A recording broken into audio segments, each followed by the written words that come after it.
Everyone. I got about 45 minutes to an hour before I meet with a certain individual. There's a blank screen in front of you because I'm actually in a highly restricted area, and I've actually been asked not to have my phone on. But if I'm confronted, I guess I will cross that bridge when we come to it. I want to take this opportunity while I'm sitting here to address a event that happened, and I know I'm going to get a lot of flack for it. Um, it's just the way it is with the people out there, and there's a lot of my supporters have even said that. Roger, it seems like you're the only one that has to put out a disclaimer or apologize for what you're about to say because it seems like somebody always takes it the wrong way. Like I'm talking about, them or a group or a podcast or something like that. And I guess that's a good thing because people know that I don't bullshit. Uh, I call a spade a spade. I say what I do what I say. And if people are scared of that, then, you know, don't be doing things that make you scared. pretty, pretty simple advice. But I'm going to address this Joe Barger. And again, this has nothing to do with him as a man. It has nothing to do with anybody that has already interviewed him, any podcasters, any groups, anybody or anything that's affiliated with him. This isn't directed towards them. This is directed towards the event itself and the actions Joe did, or supposedly did, and just some red flags. A lot of questions that actually were brought to my attention by my supporters and people just in general wanting to know what I thought of this. So um, I thank God for Shiloh. Shiloh is going to be my primary investigator next year.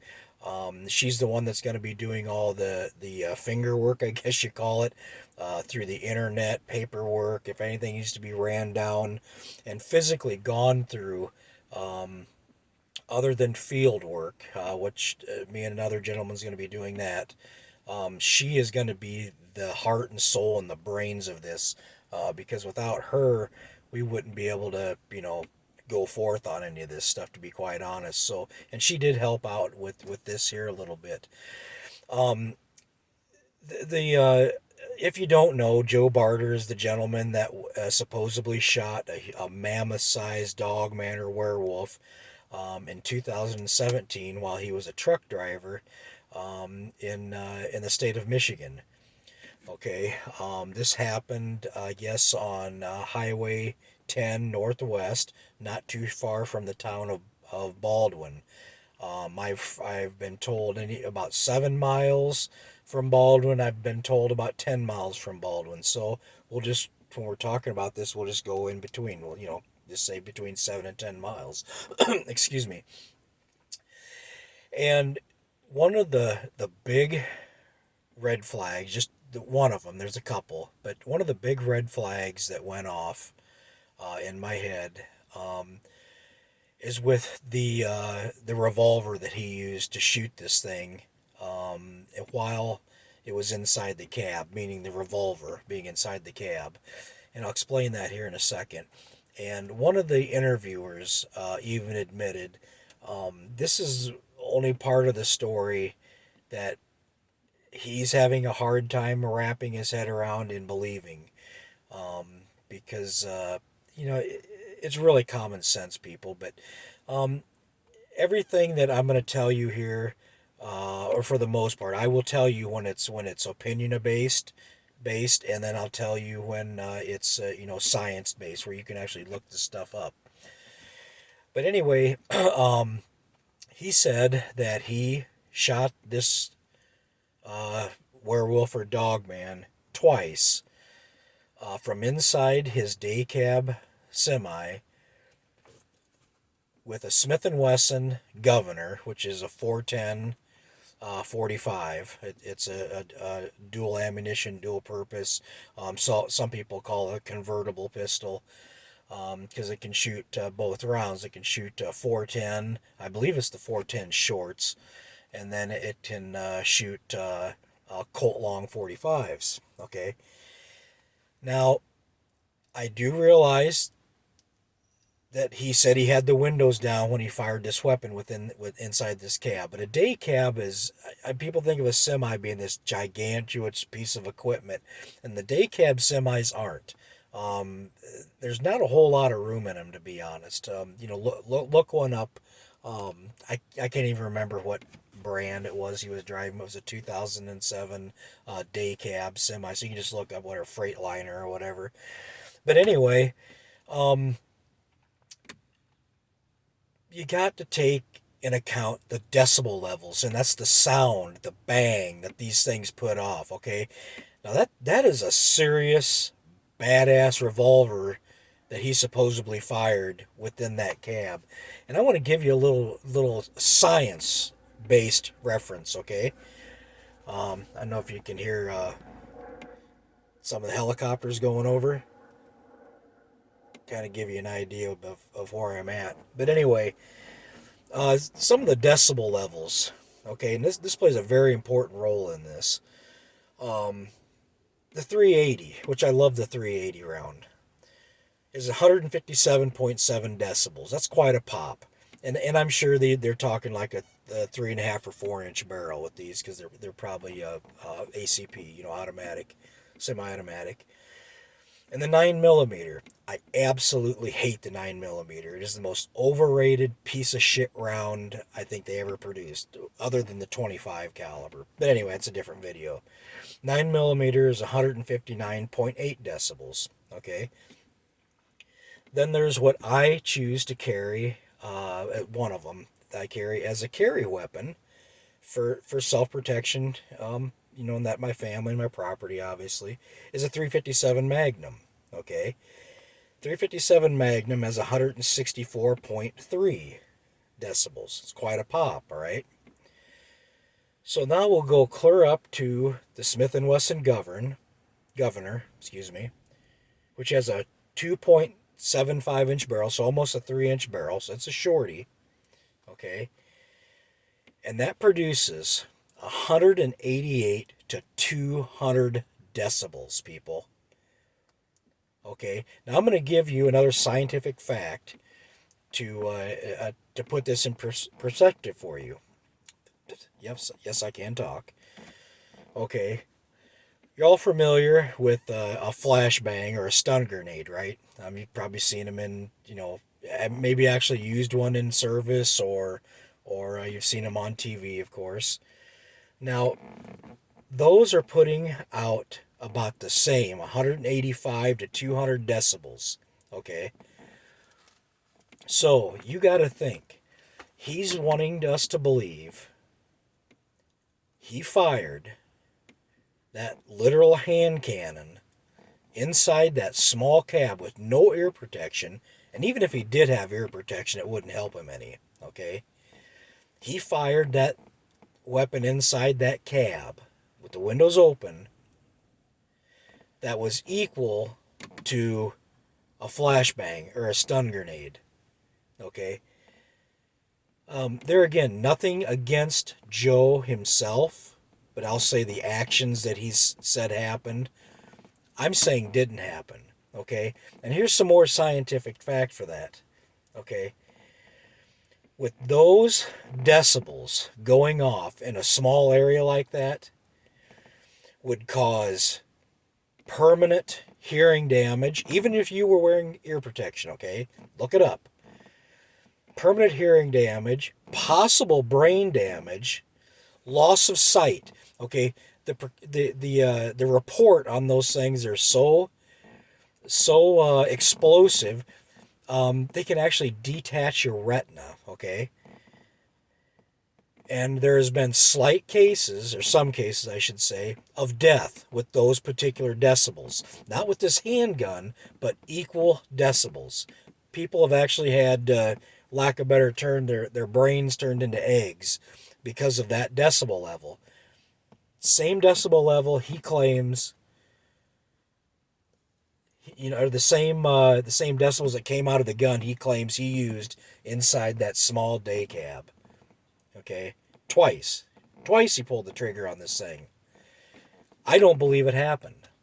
Okay, I don't believe that happened. Shiloh's husband was part of HRT, which is Hostage Response Team. A lot of people think it's SWAT, but they are different.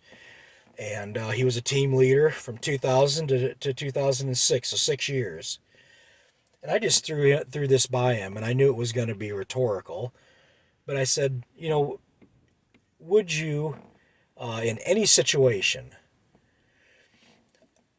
take a stun grenade or a flashbang and throw it within, a 20, 30 foot a radius of any of your team members, even if they were wearing ear and eye protection and, anything like that, unless it was absolute life or death, obviously.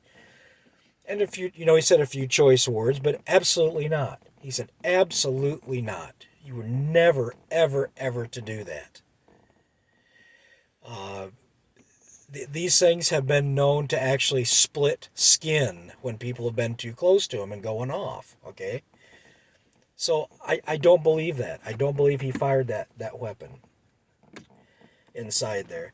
And here's another thing that I can say for an absolute fact, people, that something that Joe said happened that I know would never happen.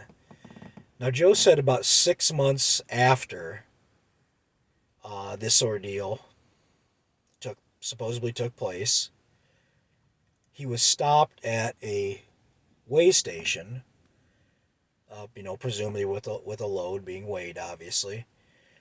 And the state police, and I'm going to throw this in there real quick, I do have a request for the state police to give me a call back, and it's post number 7711, okay? And they're going to give their feedback to me, and, I understand. There's cover-ups goes on. I'm well aware of that, believe me. But in this instance, I know there's not. But Joe said that the FBI had the state police hold him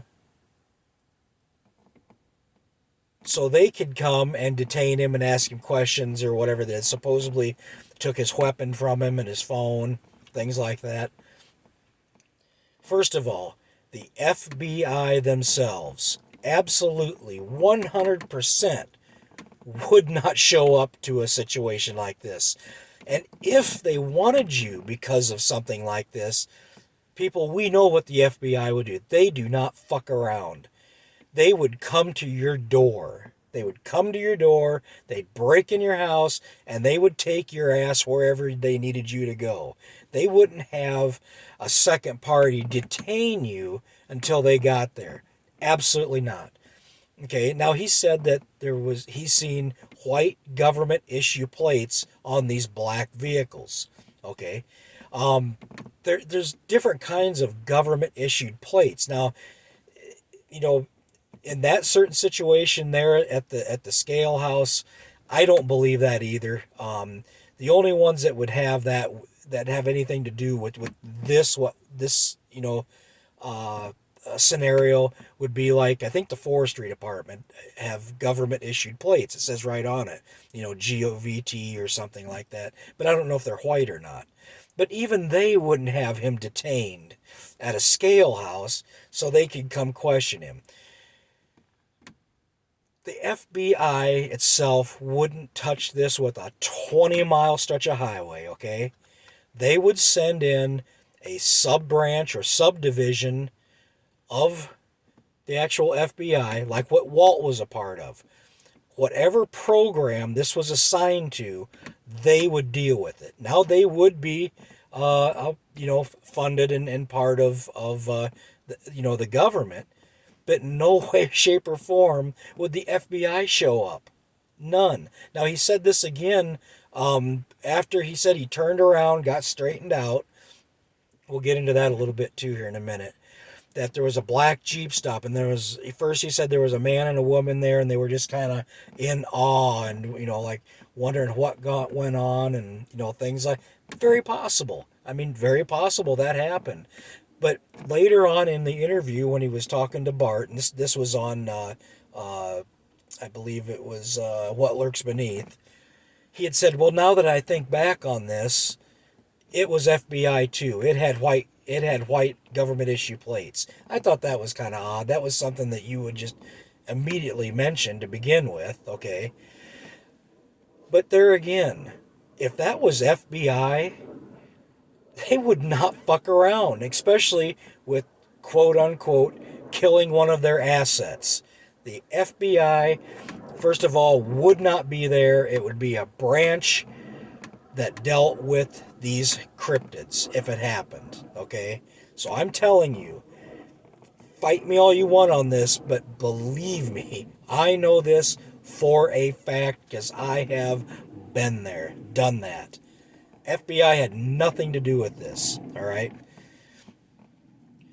Now back to where it happened.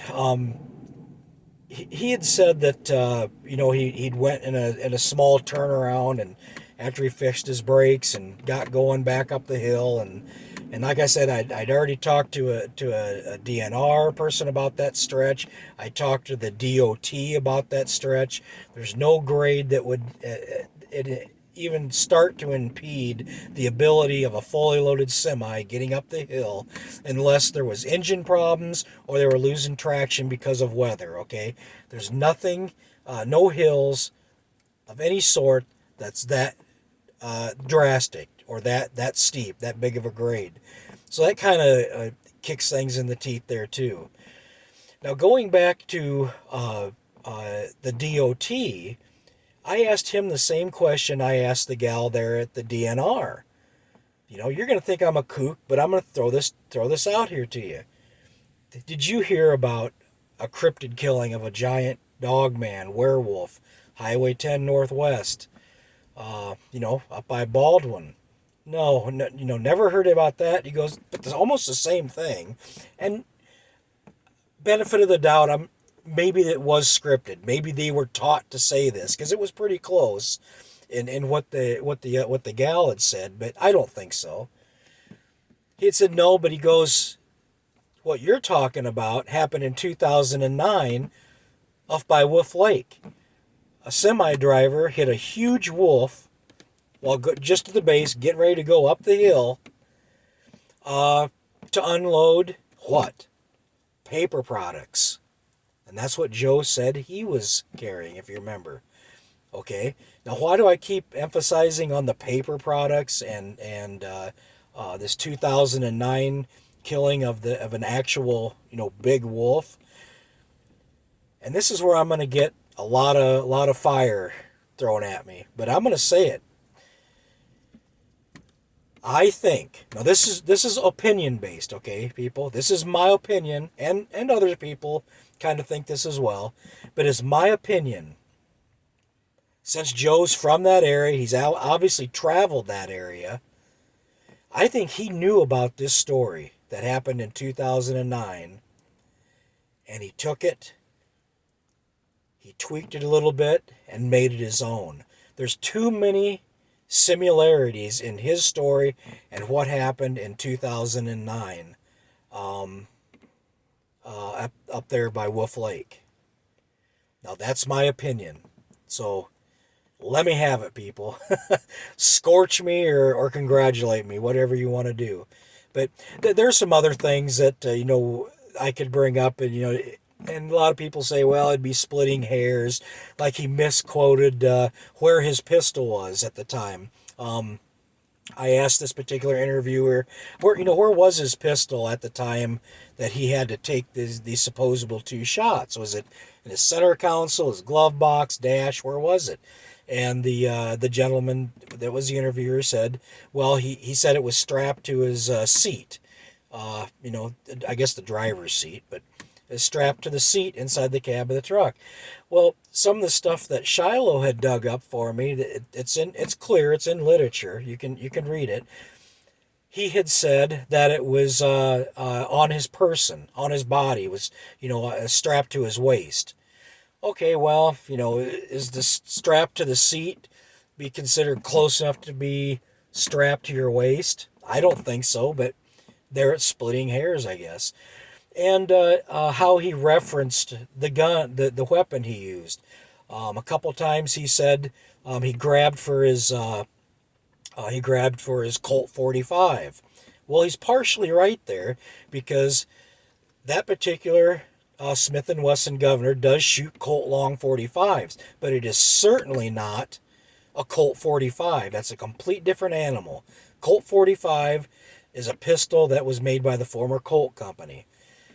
What he has and supposedly used with the Smith & Wesson, okay, is that splitting hairs? Well, it's enough to make you wonder. Why didn't you just say, I grabbed my Smith & Wesson and like he did later on when in Bart's video, which was a great video, them target shooting.